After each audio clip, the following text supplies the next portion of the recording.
Hello, this is Bill Barton from Bellwether Cider and Wine Cellars, located in the Finger Lakes of New York State, USA, and you are listening to Cider Chat. Episode 199.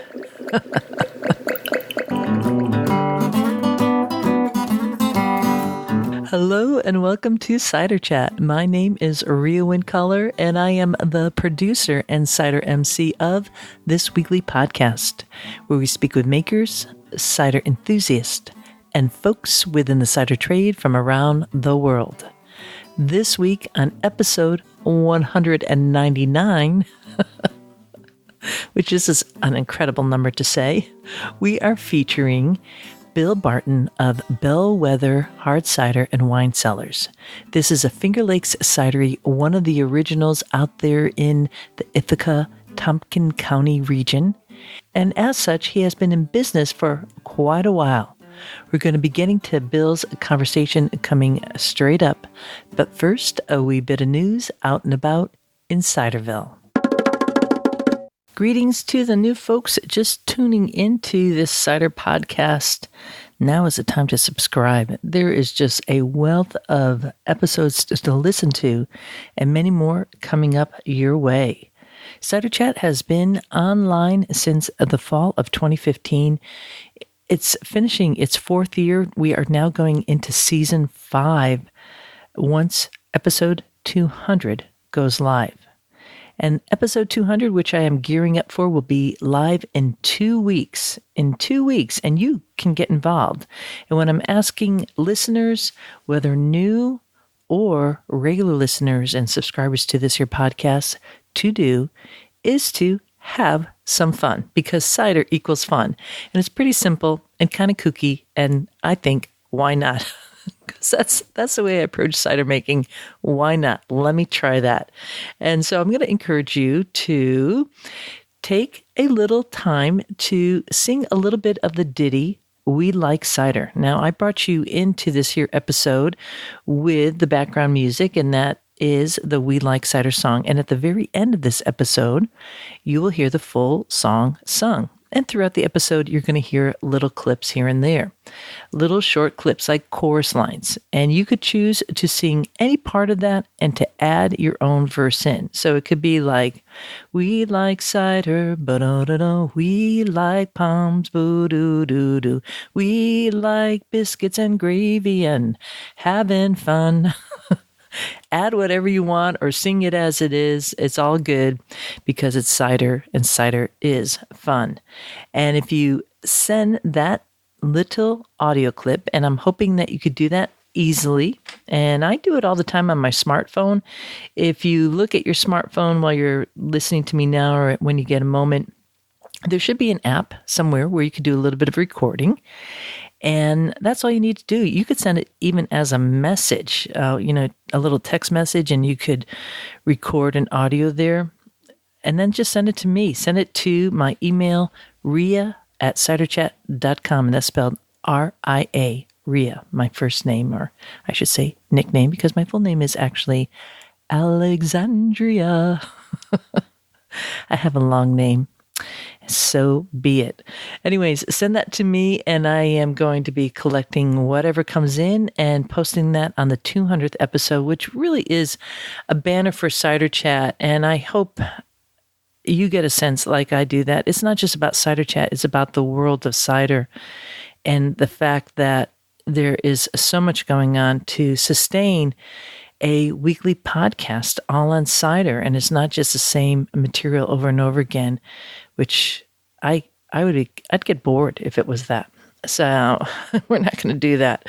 In fact, last week we had Gregory Peck from Cornell University. He is a pomologist and has a program there helping future people become pomologists. And we talked about his research, and it was super informative.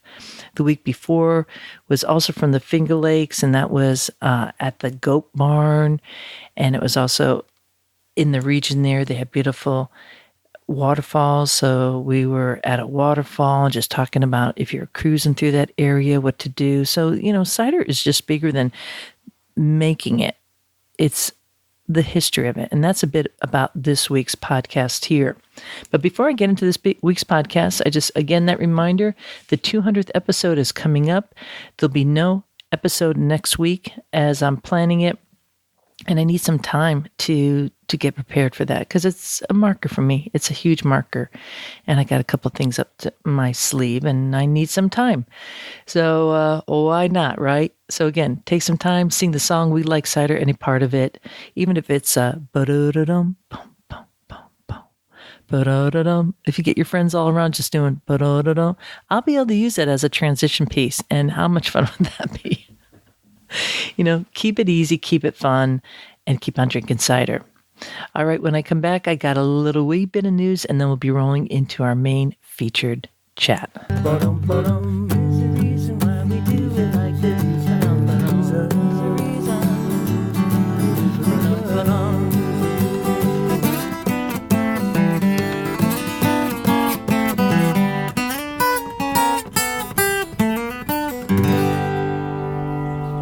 Alrighty, this is mainly a public service announcement for anyone coming into Franklin County Cider Days this coming weekend. If you're listening to this 5 weeks from now or 2 weeks from now, it's kind of past due. But let's say you are coming in and you want to make cider. You could still get containers to load up on some nice unpasteurized cider-specific blends when you come to this area. Pine Hill Orchards in Coleraine is doing a bulk pressing specific for cider makers, and they have very good rates there, but you could go to any of the orchards that make cider and grab their jugs. Just know that most of them will be pasteurized, and if you want to have just like fresh pressed apple juice, you got to go to Pine Hill.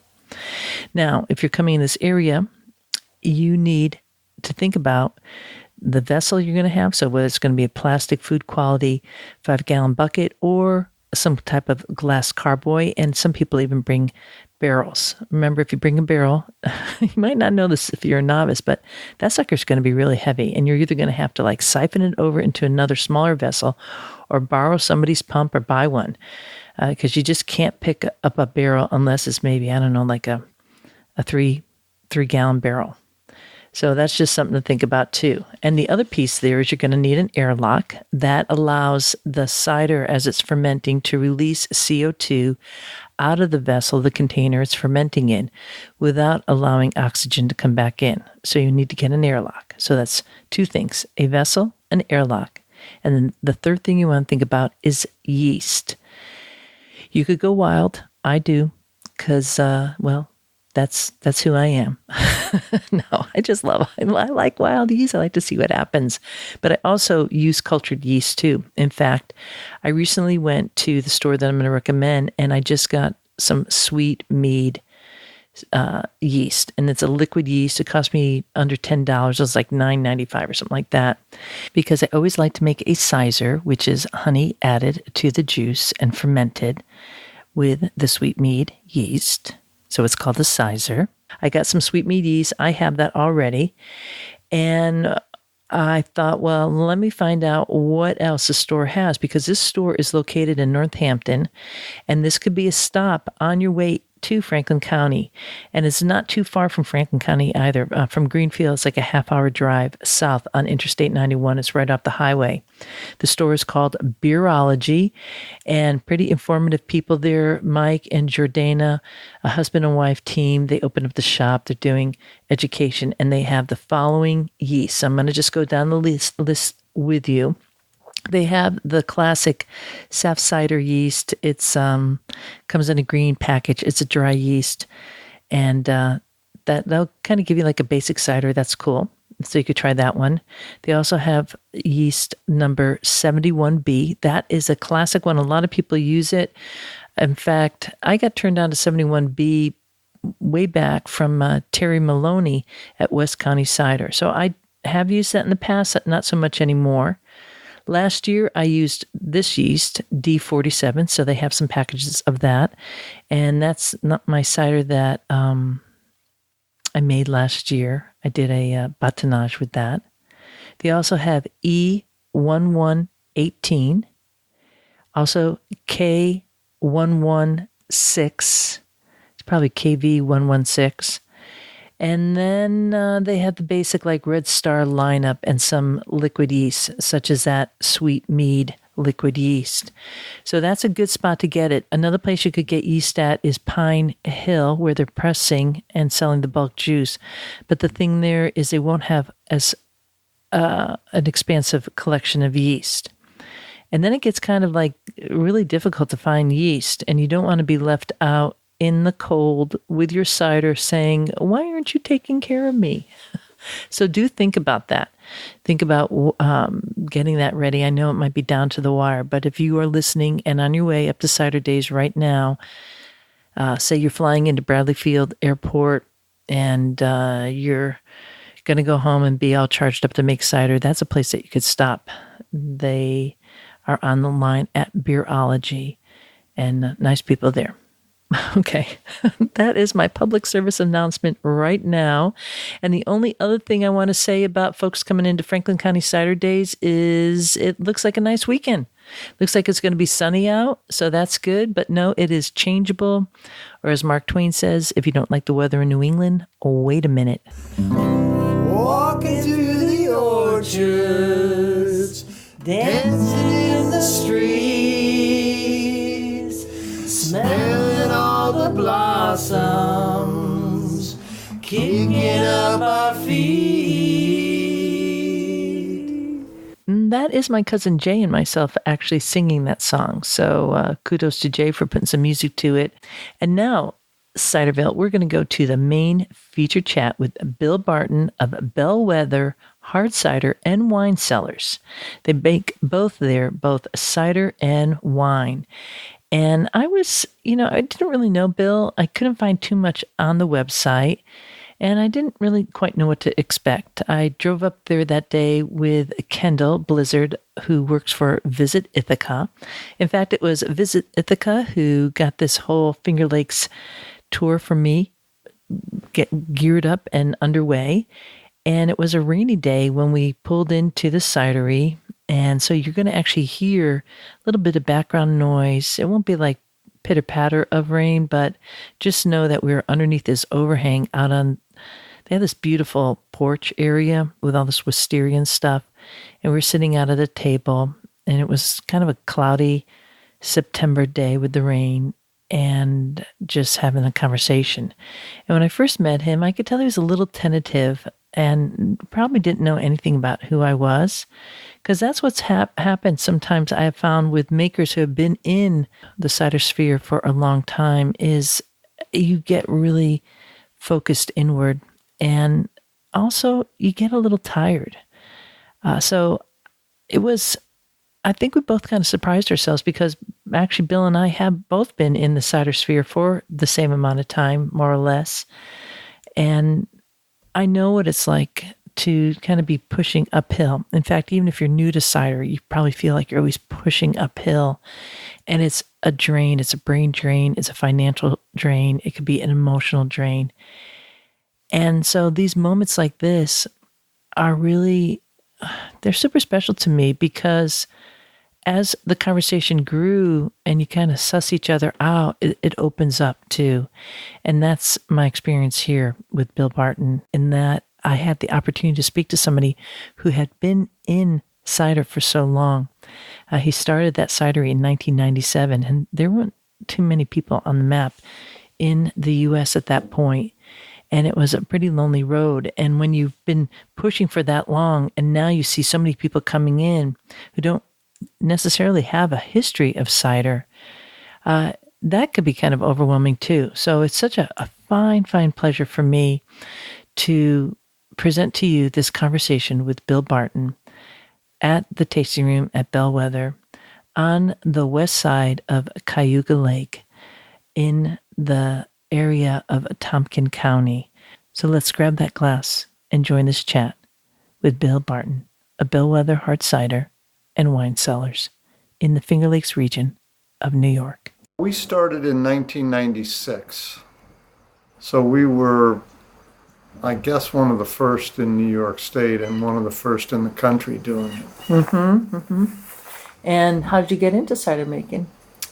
I started making cider as a hobby. I was brewing beer and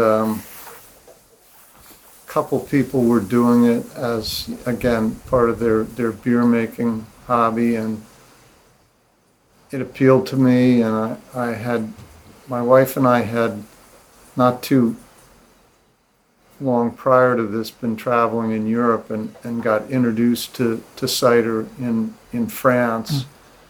And we had really been wondering why there wasn't more cider in the U.S., being completely ignorant of the history of cider in this country. Mm-hmm. So I was really intrigued by it, and in some ways there was less equipment and less cleaning than making beer, so it appealed to me on that regard as a home cider maker. Mm-hmm.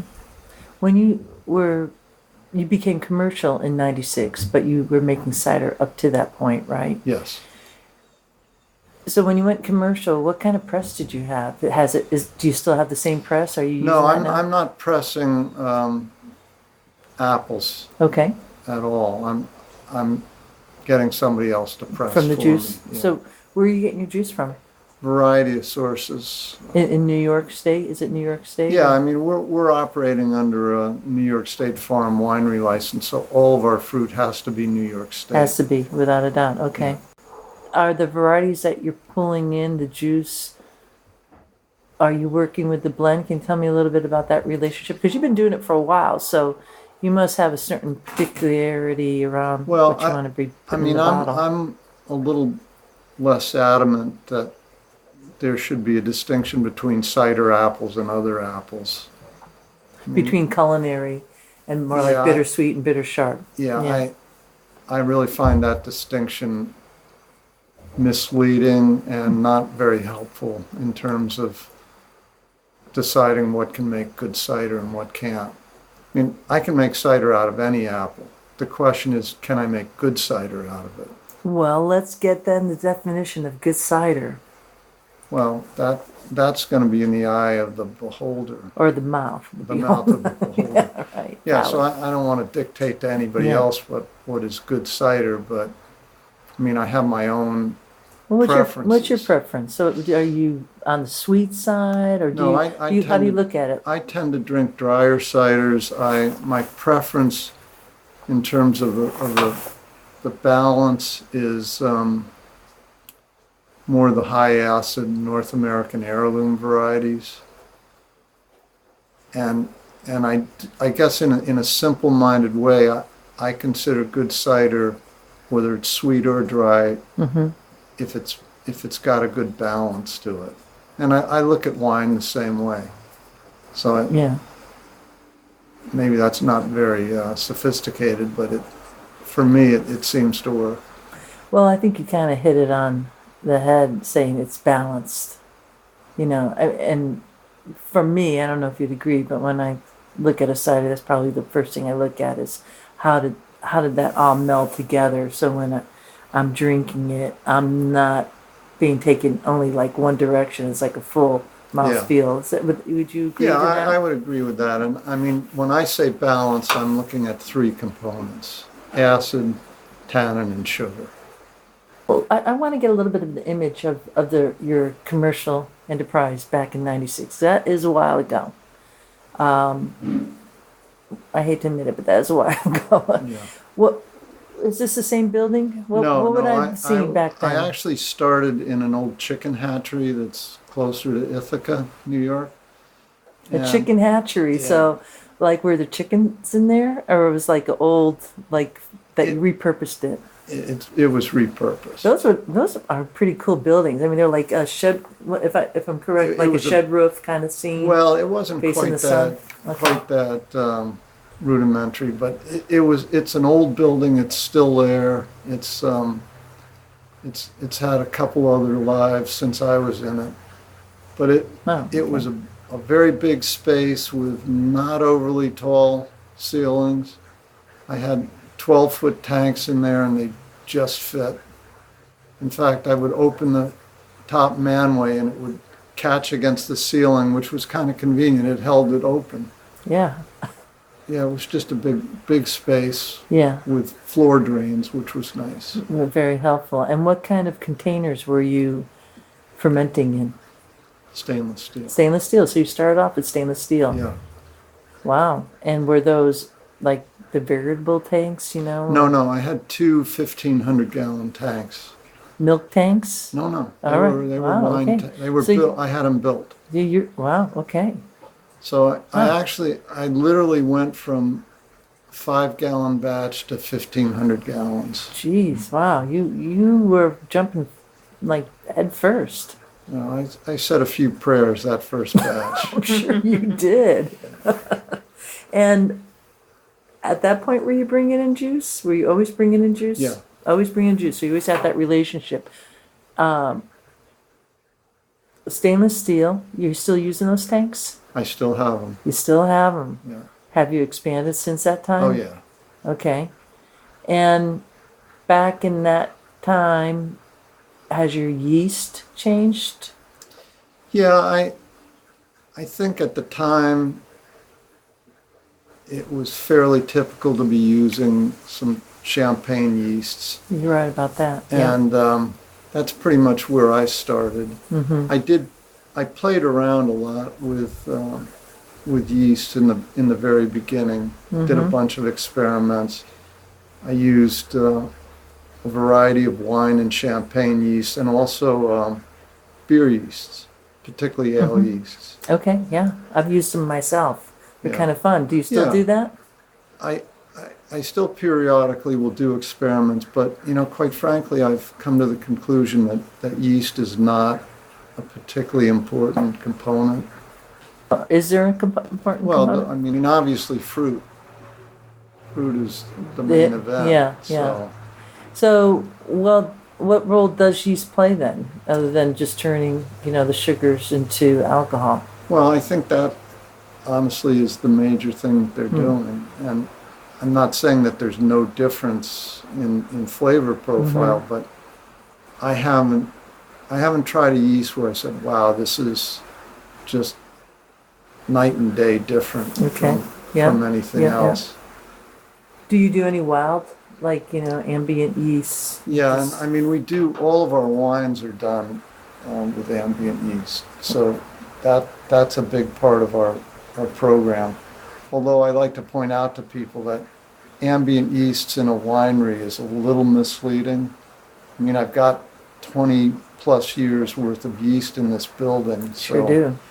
it's a little bit less risky to say we're doing ambient yeast here than if I were doing it at my house. Yeah, you Which have, you I've have you done. have a house cidery yeast here. Yeah. It's already here. Is that, if folks were coming here, would they have a good chance of having one of those? Well, you're saying wine. Are you calling it wine because it's at a certain? No, we're making grape wines You're as making well. grape wine. Okay, Yeah. so you're not necessarily doing that with the apples. No, I will occasionally do something like Yeah, that. but not too often commercially can you find it. It's gonna be hit or miss if we come here and Right. look for it. Okay. Right.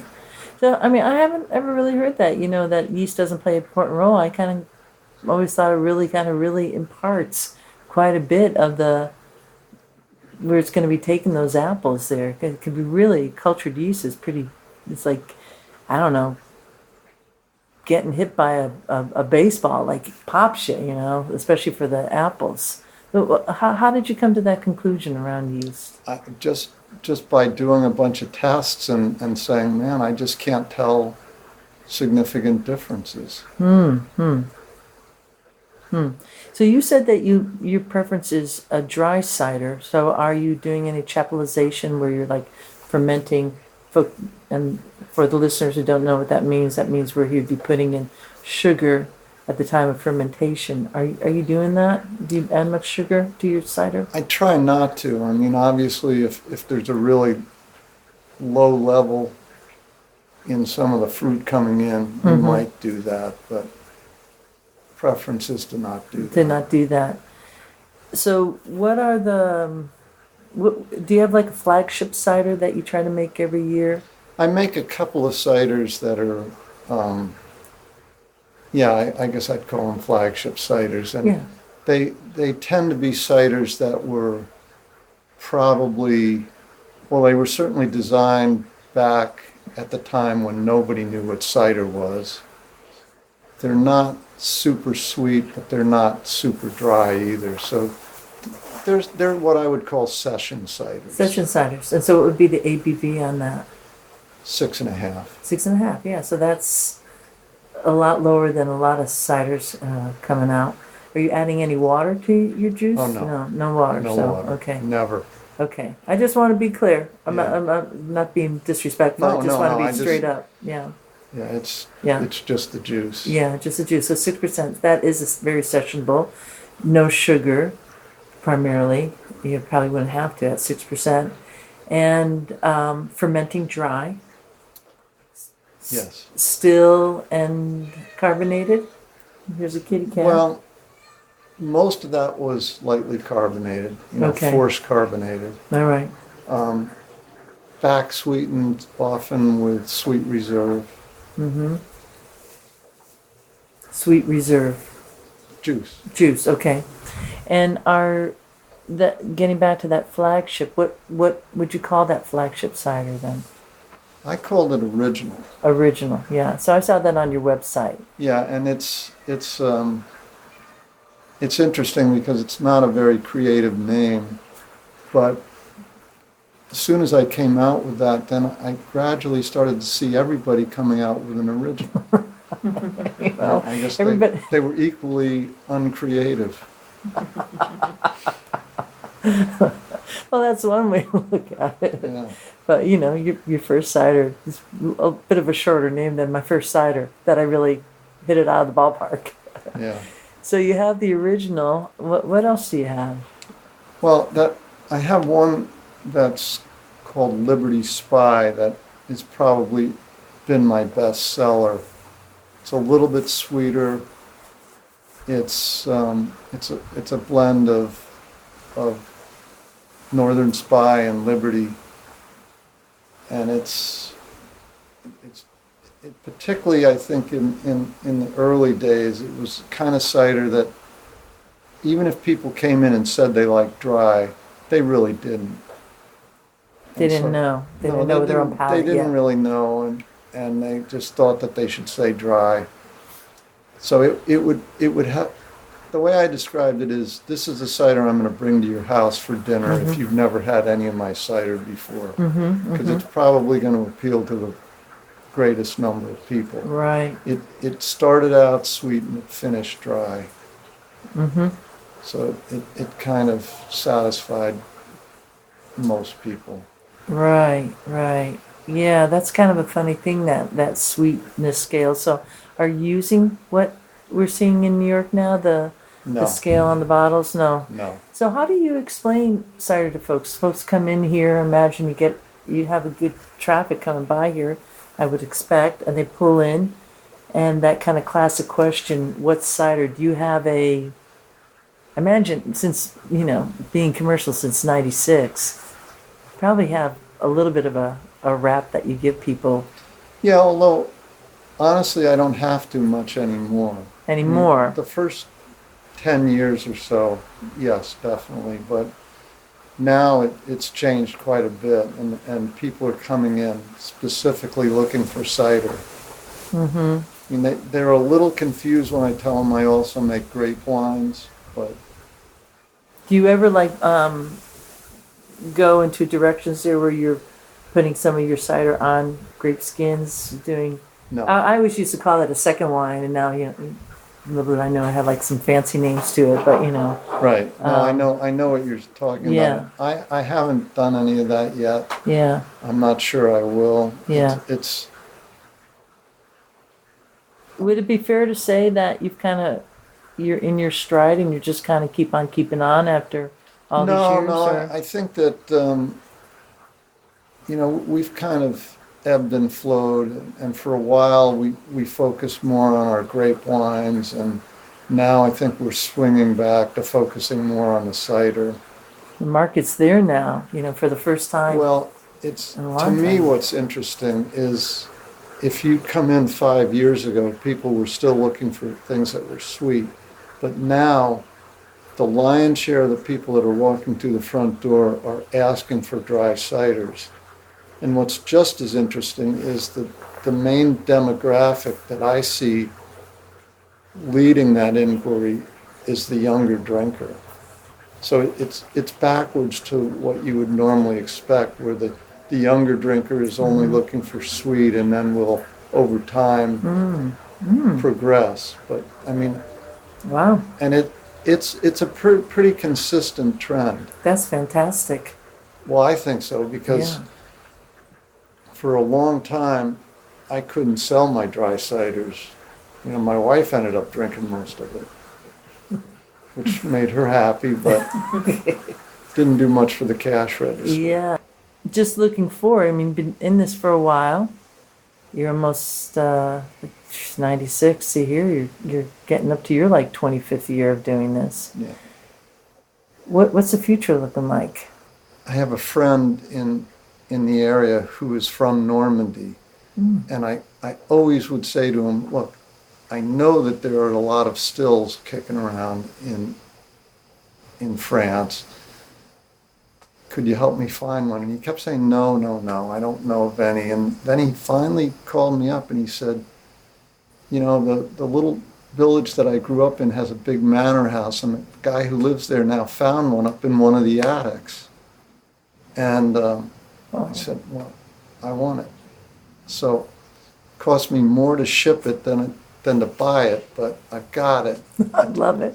It's not licensed yet, Yeah. so I'm not set up to use it, Yeah. but that's another direction I'd like to go in. I'm really happy to hear that. Being a big fan of Calvados, and Yeah. I've spent a lot of time. I lead tours to Normandy, cider tours now, and so I have a big affection for the Normans. Yeah, And I've found a lot of their stills are on wheels, which I love. exactly, yeah. You know, they bring it around to different farms and they would distill it, you know, Yeah. and be a mobile distilling setup, which I feel like in the U.S. we've really kind of been shot ourselves in our own foot, not allowing hobbyists to distill because it's a craft that you can then pass on generationally. I mean, some makers in France bought their estate by those barrels that their grandfather made, Yeah, you know, and then so you're coming into it and you got to now really discover a pretty, you know, make a good distilled spirit is not just something you read out of a book. right. You got it. You just like cider making. Yeah, you're know? gonna have to work at it. So that could really change your whole business scene here in that way. It could, and you know, again, I'm getting up in age, so I have to wonder whether I'll be able to get enough under my belt to where I feel happy with the kind of products I'd be putting out, but it's going to be fun to try at least. Oh yeah, it could be And really this fun. it's a very small still, but it's a beautiful old copper, you know, an alembic still. Can we get a look at that? Yeah, it's maybe 150 years old Wow, wow, that's exciting. Congratulations. or so. It's kind of cool. You just bought something really, Yeah. a real treasure. Well, how about if we take a walkabout and look at some of the stuff Yeah, that you're sure. talking about? I'm pretty excited to see that. Yeah, let's do that. We left the outside porch and walked through the tasting room and into the back door that led us into the production area. Now imagine this is a pretty big building. It is that kind of classic utilitarian building with metal siding and a peaked roof. And the ceilings must be, I would say like 40 to 50 feet high. And what's really interesting is some of the equipment that started revealing itself as we're walking around. Mind you, Bill has been at this for 23 years. And as such, he was kind of on the forefront of some innovative equipment at the time. And there are going to be photos on the show notes to some of the equipment that he was willing to show me and also talk about its history. Quite fascinating. Let's go.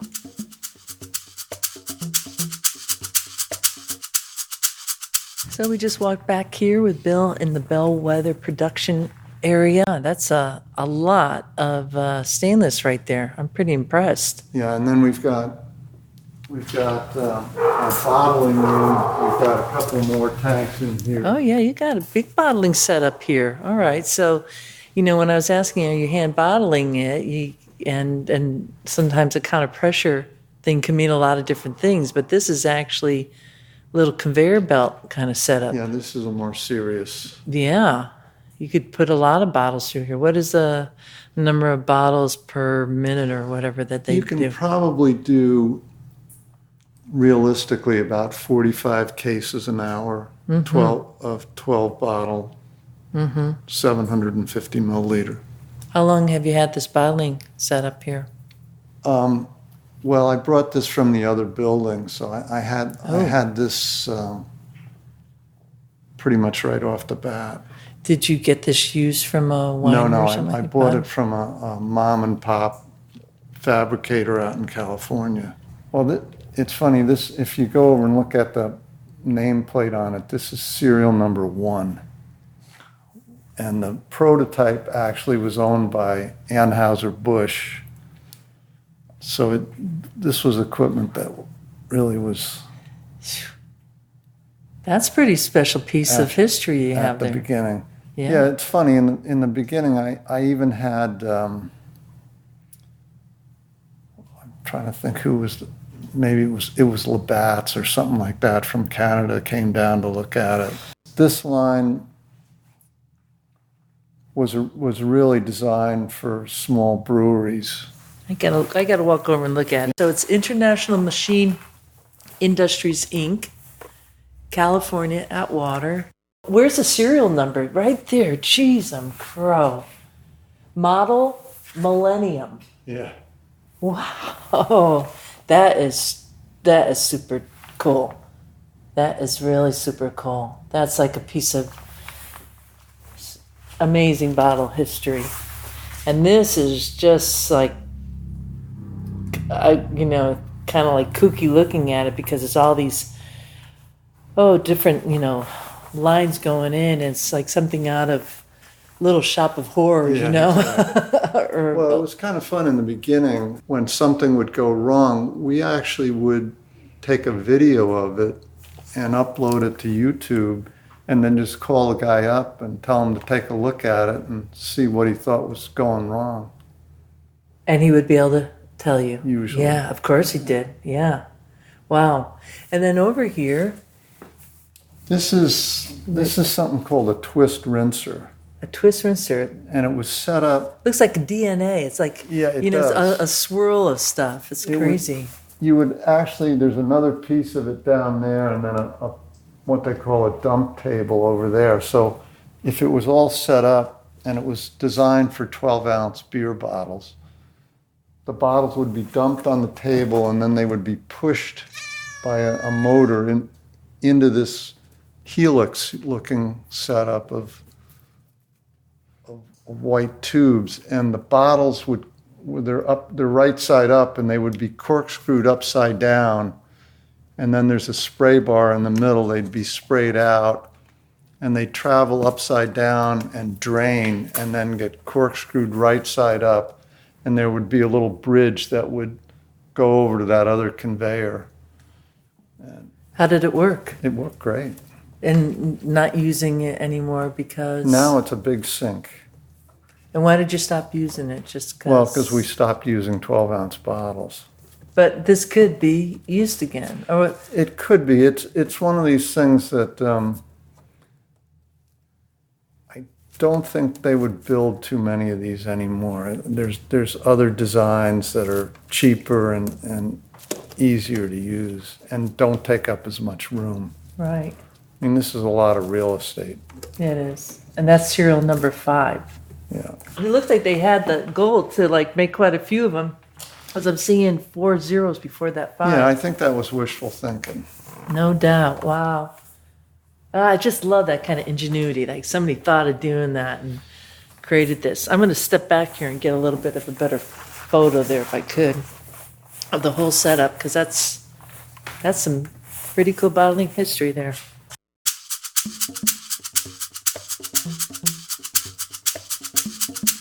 not unusual as a consumer for me just to kind of not think much about packaging. I mean, I go into a store and I either want a big bottle or small bottle or a can to go.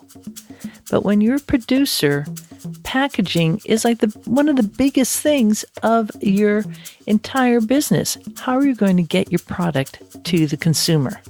So when I walked up to that plate and I saw serial number 4 zeros and then number 1, I knew that I was looking at a bit of the history of the beverage industry's bottling production. And as he said, Anheuser-Busch had the prototype. My goodness, it was really something. If you want to see a photo of that, do go to the show notes of this here episode 199 to take a look. And he gave me a little bit more of a background story that I didn't add in here, and that is that the gentleman who actually designed these two bottling lines, the one for the 750 ml and then what he called the twist rinser, which does look like a helix or a DNA. He passed away, but his son is still alive. And while he was alive, what Bill would do is if he had a problem, he would videotape it and then upload it to YouTube. And then the guy who lived in California would take a look at it and be able to tell him how to fix it, which I thought was super cool. And these two pieces of production equipment do take up a lot of space, especially the twist rinser. But how cool that he has this incredible history. It's kind of like having the original printer press for newspapers. Now we just take that for granted. I don't know if I'm a super geek or not. No, okay, yes I am. Yes I am. You know that. But I just find that so fascinating on how it changes. And it actually, there is a bit of a thread in the story with Bill around bottling that you're going to hear next, because it is so important on how we get that package to the consumer.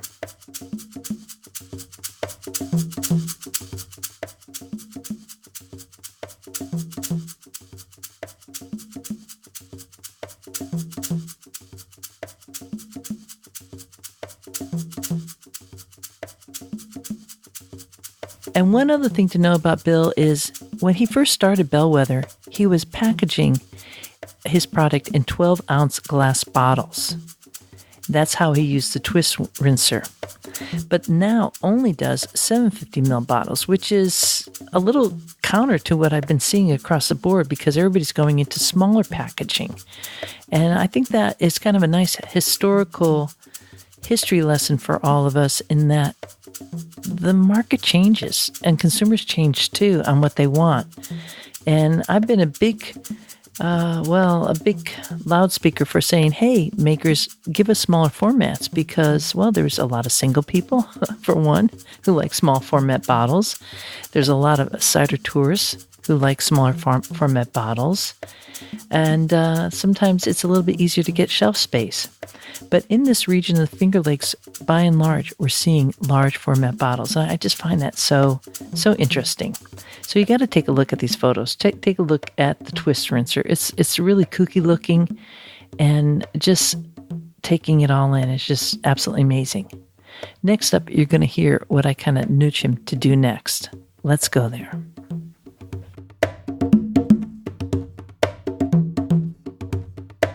How about that still? Oh, we'll have to go out. Okay, let's go outside. Go check that out. I'm going to go right in here. Yep. Oh my gosh. All right, so what we're looking at is, how would you describe that, Bill? Well, With the its shape is like kind of like a button mushroom in a way. yeah, that's a pretty good description. It's not really a sphere. It's more like an egg. Kind of looks a little Mediterranean too, It does, like from yeah. Turkey or something. With all the The little bumps rivets on it all the way around. Yeah. Yeah, so not that big. No, this is a very small still. So I mean, we're obviously not going to do huge productions in this, Yeah. but it's Is this upside down right now? No, it's no. right side up. And Yeah, so that's coming out from the bottom. That's Yeah. where it'd be dripping out. And then yeah, what you'd have would be a cap and then that coil. the coil sticking would- out. Yeah. I mean, it's kind of a nice size. Yeah. You know, I mean, if it's too big, then you're gonna need the space for it, and also have to deal with getting a lot of product in there to be testing with. So sometimes smaller is better. Well, I think for what I'm doing initially, this will be more than enough. And Oh, that's beautiful. if it works out, then we Wow. can add to it. But That's a beautiful piece of equipment. I mean, just the roundness too. It's just perfect. yeah, You know, someone It's is fun really 'cause craftsman. the guy that I mentioned that helped me locate this has access to some very old photographs of this A particular still. from that village, and they're really cool photographs. He's got a similar one in his business. He makes pork, Mm. and has his family has for generations. Well, I wish you many years of fun with this still, because you know it just could change like the whole Oh, setup. It's just really fun what you're able to do with it, and it's Yeah. a fun kind of learning piece. Well, and I mean, at very least, I think initially we'll certainly do things like pommeaus with it. Mm-hmm. We have one pommeau right now that we had somebody locally distill product for us, and that's that's almost a no-brainer for Mm-hmm. something like this. And then the goal would be to try to move into Calvados type products. Mm-hmm. Mm-hmm. Yeah. Why not? Just tuck those barrels away and let them, you know, I mean, you do know that kind of that French scene. So you're able to like sell like a young, you know, brandy and an older one and Yeah. cocktails, and it just opens up a whole market. So it's a really kind of clever business step for you to do in that way. Well, and it's also something we can take the grapes and do things with them too. Absolutely. Yeah. So there's parallels Yeah. in both venues. No doubt. That's really a handsome looking still. It'll be fun to get that set up. A lot of times they're kind of like almost like not like a genie lamp, but they're a little bit more Yeah. pulled up. But this one, I've never seen one like that. Well, and again, if it had its cap on, Yeah, and all, it would- it would yeah. look a little bit more Oh, like. familiar, but Yeah. but still, that is pretty unique. And I'm going to get a little photo of it so I can show listeners what that looks like. Yeah. And that's some heavy duty copper too. You know, like they don't make that Yeah. kind of copper like that anymore. It feels like it's a quarter of an inch thick. Well, and these are now. My understanding is if these stills in France will be pierced because there was some sunset on who could have these, and so now basically unless you really have this relicensed and everything, they would have to come in and pierce them. And they would come in and put 1 million pinholes in them so that they were Those kind of unusable. people, I curse them who pierce the stills. Well, it just seems like an unusually cruel. It is an unusually cruel thing. I haven't heard that. Yeah. Because I've been, you know, I don't know why I never asked this when I was over there, but I thought that everybody could just distill, or do you need a license to distill too at home?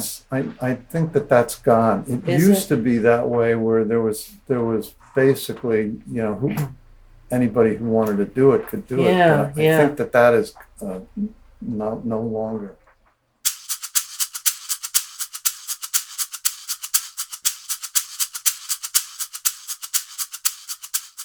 Obviously, I have a very deep affection for stills, and the thought of them being pierced is not a good idea.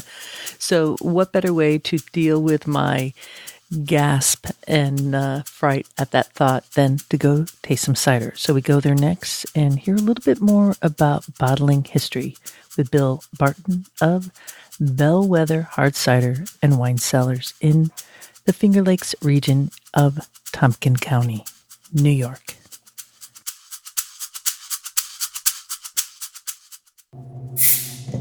So first up is a cider called Lord Scudamore. Yes, Lord Scudamore, you did a little bit of a tip of the glass to the Lord himself from England. Yes, I What he did. did. Yeah, this is, I saw this a little, it's a brute. It is brute. Cheers, cheers. This is All Northern Spy apple. And it's been 5 years in the bottle. Yeah, man, wow, that's like, but that finish is something that you don't find very often because most people aren't letting it sit in the bottle for that long. And that's really pronounced. So you're having that kind of drop there that is, kind of say the yeast or something's kind of brought it in that way. But how would you describe it? What is that? Well, to me, it's a real nutty. Yeah, it's nutty. That's it. I wasn't doughy or something. Like, how do I say that? Yeah, but kind of like not almond, but walnut. Like walnut or like a bitter nut. You. To me, it's really fun when somebody comes in and they have the interest and the time to start to talk to them about Lord Scudamore. Yeah, well, let's talk about Lord Scudamore because, Well, yeah.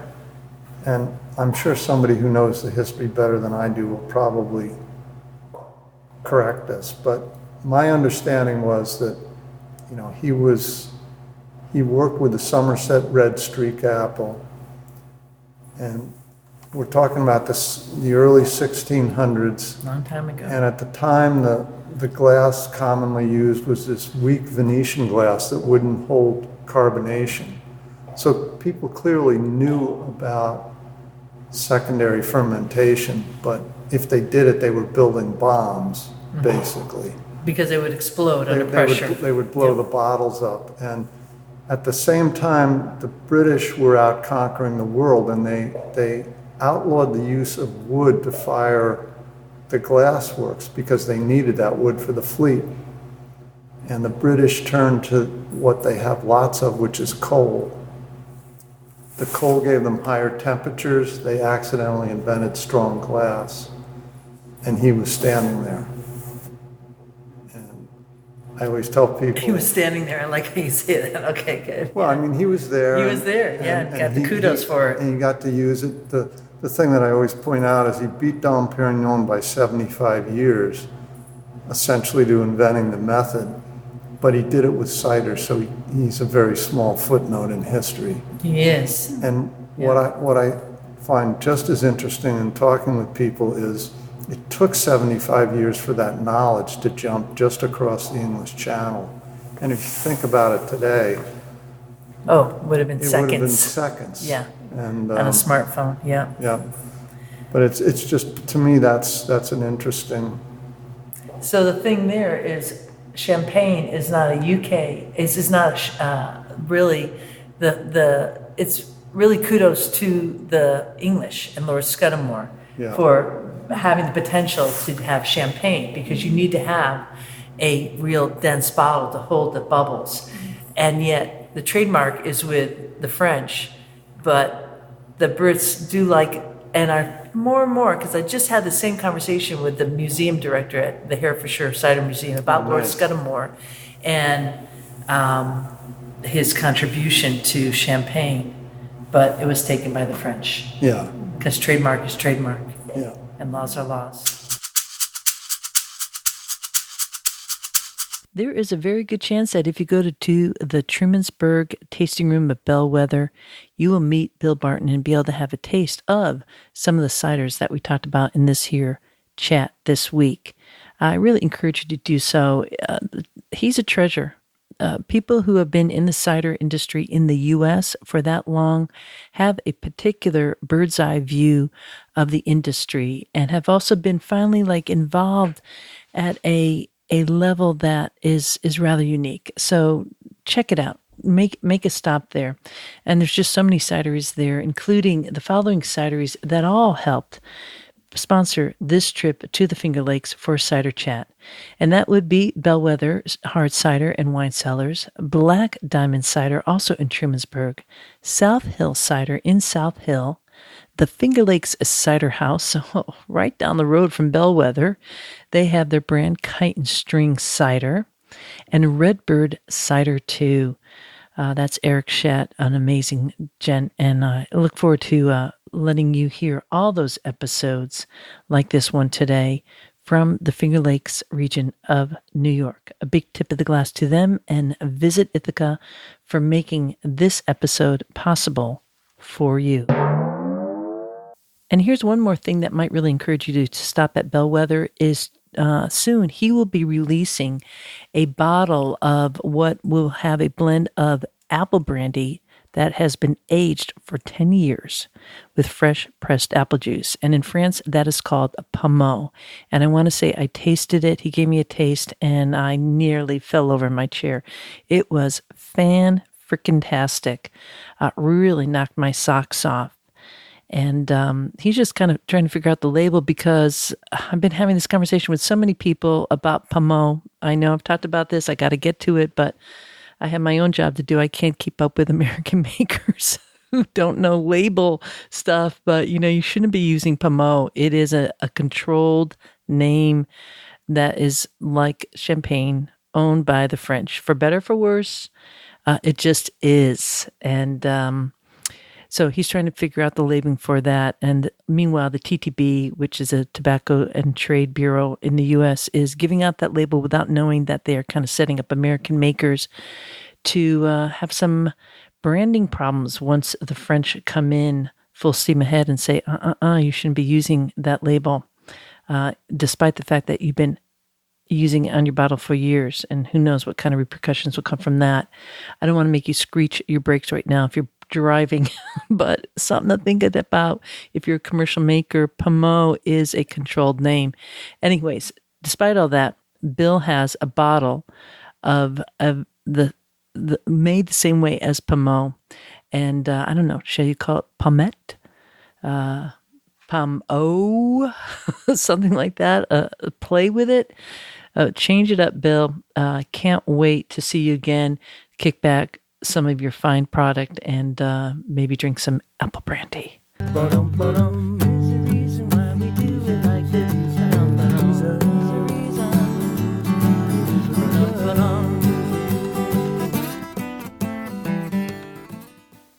As I am rolling towards the 200th episode of Cider Chat, I have deep gratitude for the folks who have supported this podcast through your kind words, your time that you take to just say, hey, Rhea, I hear you. I'm basically sitting in a room here talking, looking at Post-it notes on my monitor, talking to no one, but imagining you with the glass and hopefully a smile on your face too. And if it wasn't for the talking palms who are not in the cider house right now, it'd be a really lonely experience, but I have you and you have me. And that keeps us connected around the world big time, because it is kind of a lonely place when it's such a big world. So thank you from the bottom of my heart. I need to now get ready for the second annual New England Cider Tour that's rolling out in, oh my gosh, like 2 days. I cannot wait to see all the folks on the bus. We're going to have a crazy, amazing time. And then Friday comes along and I'm going to be hanging out with Ambrosia Borowski of the Northman in Chicago. She's coming to Franklin County Cider Days, and we have some Calvados and apple brandy we're going to be tasting. Yowza. And then it's just one event after another. My head and my heart is full, and I got a lot to do, so it's time for me to go. If you want to follow along on what's happening here in my spot of Ciderville, check it out on Instagram at Cider Chat Ciderville, maybe the Cider Chat Facebook page, or even on Twitter at Cider Chat. It's all good. In the meanwhile, this is Rhea Windcaller signing off for now. Looking forward to seeing you in Ciderville.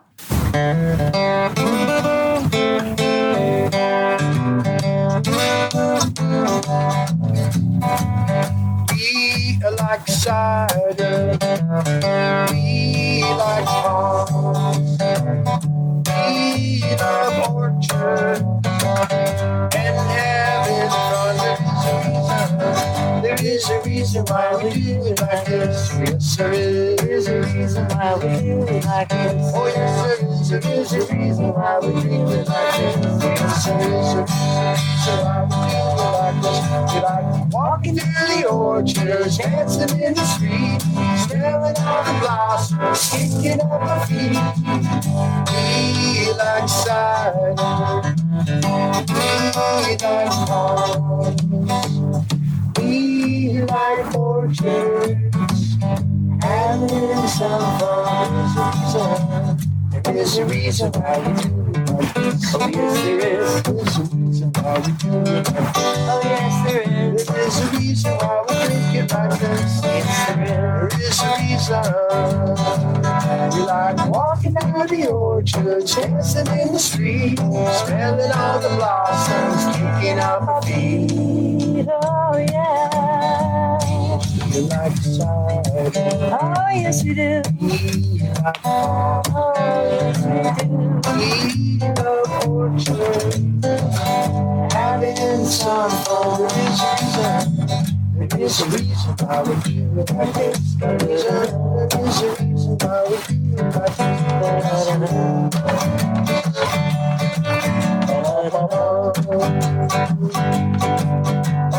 Walking down the orchards, dancing in the street, staring at the blossoms, kicking up our feet. Oh yeah. We like cider. We like palm. Oh yes we do. We like orchards,